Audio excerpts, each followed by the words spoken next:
Assalamualaikum warahmatullahi wabarakatuh. Perkenalkan, nama saya Nabila Dwi Elsa dari Fakultas Hukum semester 6 pagi Universitas Merdeka Pasuruan. Di sini saya membuat video untuk menyelesaikan tugas akhir dari mata kuliah Peradilan Agama. Selanjutnya, saya akan menjelaskan mengenai prinsip-prinsip yang ada dalam peradilan agama. Dalam konteks hukum acara peradilan agama, terlebih dahulu kita memahami beberapa hal terkait dengan hukum acara dan peradilan agama. Hukum acara, istilah hukum acara sering juga disebut dengan hukum acara atau hukum formil. Prosesnya berarti serangkaian tindakan mulai dari pengajuan, permohonan, atau gugatan hingga keputusan dari pelaksanaannya, dan tujuan dari proses ialah melaksanakan penentuan bagaimana hukum-hukumnya suatu kasus dan bagaimana hukum antara dua belah pihak berperkara yang sebenarnya dan yang seharusnya. Dari penjelasan di atas dapat disimpulkan bahwa hukum acara atau formal itu sebenarnya hanya untuk mengabdi atau untuk mewujudkan atau mempertahankan hukum material. Menggunakan kebenaran formal di sini tidaklah berarti bahwa hukum acara perdata sekarang ini mengenyampingkan kebenaran material, sebab menuntut para ahli hukum dan Mahkamah Agung kini juga sudah tidak lagi untuk berpendapat demikian. Hukum acara perdata kini pun sudah harus mencari kebenaran material seperti juga prinsip hukum yang sah. Selanjutnya, adapun rumusan masalah yang akan saya sebut ada 6 poin. Yang pertama, pengertian prinsip tauhid.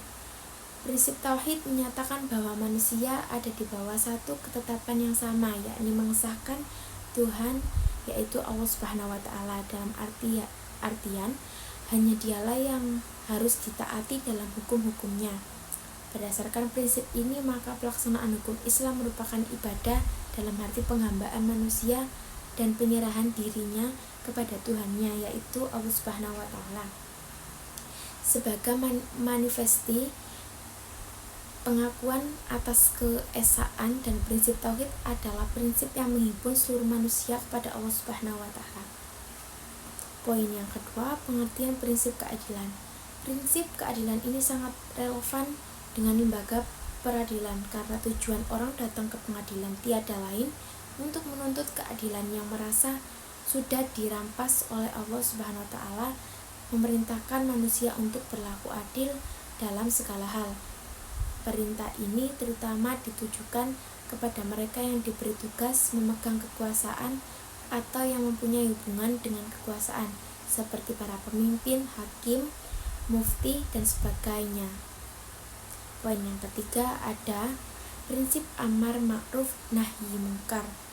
Amar ma'ruf nahi mungkar yakni memerintah kebaikan dan melarang kejahatan. Amar ma'ruf diartikan dengan fungsi sosial engineering dalam filsafat hukum barat, dan nahi mungkar sebagai sosial kontrolnya. Atas dasar prinsip inilah maka dalam hukum Islam ada perintah dan larangan yang terkenal dengan al-hakam dan al-hamsah, yakni wajib, haram, sunnah, makruh, dan mubah. Poin keempat, saya akan menjelaskan mengenai pengertian prinsip al-musawah. Prinsip persamaan ini didasarkan pada firman Allah Subhanahu wa Ta'ala dalam surat Al-Hujurat ayat 13.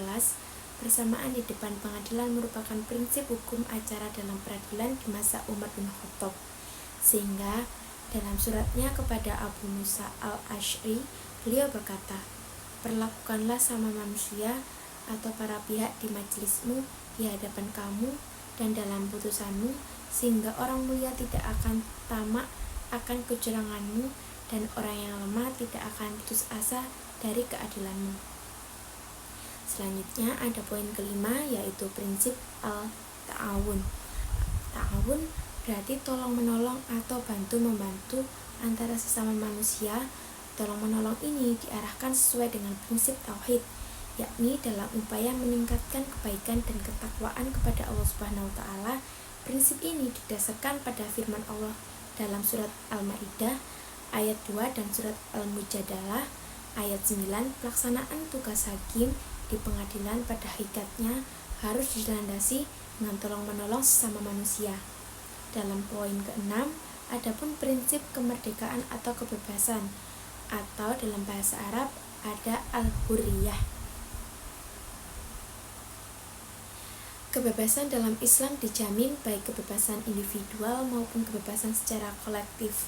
Tujuan utama penyematan kemerdekaan pada badan peradilan adalah agar para pejabat fungsional, yakni para hakim yang memeriksa dan memutus perkara, benar-benar dapat menegakkan hukum dan keadilan, karena hanya peradilan yang bebas dan merdekalah yang dapat diperkirakan menegakkan hukum dan keadilan yang hakiki dan dapat menjamin tegaknya negara hukum. Demikian presentasi dari saya. Wassalamualaikum warahmatullahi wabarakatuh.